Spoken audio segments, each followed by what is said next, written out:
Raichur engineer ವಿದ್ಯಾರ್ಥಿನಿ ನಿಗೂಢ ಸಾವು ಪ್ರಕರಣಕ್ಕೆ ಸಂಬಂಧಪಟ್ಟಂತೆ ಇಂದು ರಾಯಚೂರು ನಗರದಲ್ಲಿ ಬೃಹತ್ ಪ್ರತಿಭಟನೆ ನಡೆಸಲಾಗುತ್ತಿದೆ. ಪ್ರತಿಭಟನೆಯಲ್ಲಿ ಎಬಿವಿಪಿ, ಎಸ್ಎಫ್ಐ, ಡಿವೈಎಫ್ಐ ಸೇರಿದಂತೆ ವಿವಿಧ ಸಂಘಟನೆಗಳು ಹಾಗೂ ವಿದ್ಯಾರ್ಥಿಗಳು ಭಾಗಿಯಾಗಿದ್ದಾರೆ. ಮೃತ ವಿದ್ಯಾರ್ಥಿನಿಯದ್ದು ಆತ್ಮಹತ್ಯೆಯಲ್ಲ, ಕೊಲೆ ಎಂದು ಪ್ರತಿಭಟನೆ ನಡೆಸುತ್ತಿದ್ದು, ಪ್ರತಿಭಟನಾ ರ್ಯಾಲಿಯಲ್ಲಿ ನಟ ಭುವನ್ ಹಾಗೂ ನಟಿ ಹರ್ಷಿಕಾ ಪೂರ್ಣಚ್ಚ ಸಹ ಭಾಗಿಯಾಗಲಿದ್ದಾರೆ.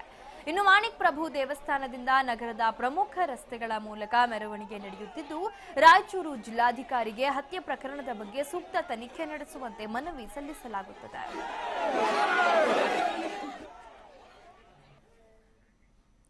ಈ ಬಗ್ಗೆ ಮತ್ತಷ್ಟು ಮಾಹಿತಿಯನ್ನ ನೀಡ್ತಾರೆ ನಮ್ಮ ಪ್ರತಿನಿಧಿ ನೀಲಕಂಠಸ್ವಾಮಿ. ಇಂಜಿನಿಯರಿಂಗ್ ವಿದ್ಯಾರ್ಥಿನಿ ಅಸಹಜ ಸಾವು ವಿಚಾರಕ್ಕೆ ಸಂಬಂಧಪಟ್ಟಂತೆ ಈಗಾಗಲೇ ಸಾಕಷ್ಟು ಪ್ರತಿಭಟನೆಗಳು ನಡೀತಾ ಇದೆ. ಸೊ ಇವತ್ತು ಕೂಡ ಪ್ರತಿಭಟನೆಯನ್ನ ನಡೆಸಿ ನ್ಯಾಯಕ್ಕಾಗಿ ಬೃಹತ್ ಹೋರಾಟವನ್ನ ನಡೆಸಲಾಗ್ತಾ ಇದೆ. ಏನಿದೆ ಈ ಬಗ್ಗೆ ಹೆಚ್ಚಿನ ಮಾಹಿತಿ? ಹೌದು ಲಿಖಿತ, ಏನಂತಂದ್ರೆ ರಾಯಚೂರು ವಿದ್ಯಾರ್ಥಿನಿ ಮಧುಪತರಿದ್ರೆ ನಿಗೂಢ ಸಾವಿನ ಬಗ್ಗೆ ಸಾಕಷ್ಟು ಟ್ವಿಸ್ಟ್ಗಳು ದಿನದಿಂದ ದಿನಕ್ಕೆ ಸಿಗ್ತಾ ಇದೆ. ಪೊಲೀಸ್ ಇಲಾಖೆಯಿಂದ ಸಿಐಡಿ ಇಲಾಖೆಗೆ ಪ್ರಕರಣವನ್ನು ಹಸ್ತಾಂತರ ಮಾಡಿದ ನಂತರ ಚುರುಕುಗೊಂಡಿರ್ತಕ್ಕಂಥ ತನಿಖೆ ಈಗಾಗಲೇ ಸಾಕಷ್ಟು ತಿರುವುಗಳನ್ನ ಕೂಡ ಪಡಿತಾ ಇರ್ತಕ್ಕಂಥದ್ದು. ಈಗ ಸಂಬಂಧಪಟ್ಟಂತೆ ಈಗಾಗಲೇ ಸಿಐಡಿ ಅವರು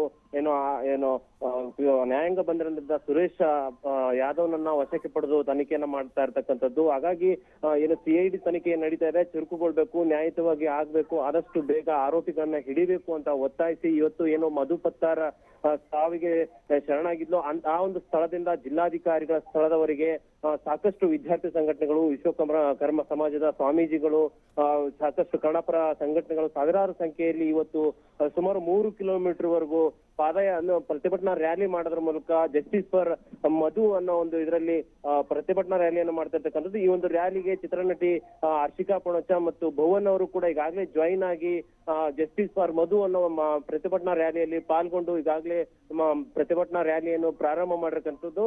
ನಗರದ ಪ್ರಮುಖ ರಸ್ತೆಗಳ ಮೂಲಕ ನೇರವಾಗಿ ಜಿಲ್ಲಾಧಿಕಾರಿಗಳ ಕಚೇರಿಯವರೆಗೆ ಬಂದು ಇಲ್ಲಿ ಮೆಮೊರಂಡಮ್ ಅನ್ನ ಕೊಡ್ತಕ್ಕಂತ ಕೆಲಸ ಈ ಪ್ರತಿಭಟನಾ ರ್ಯಾಲಿಯಲ್ಲಿ ನಡೀತಾ ಇರ್ತಕ್ಕಂಥದ್ದು ಲಿಖಿತ. ಓಕೆ, ಧನ್ಯವಾದ ನೀಲಕಂಠಸ್ವಾಮಿ.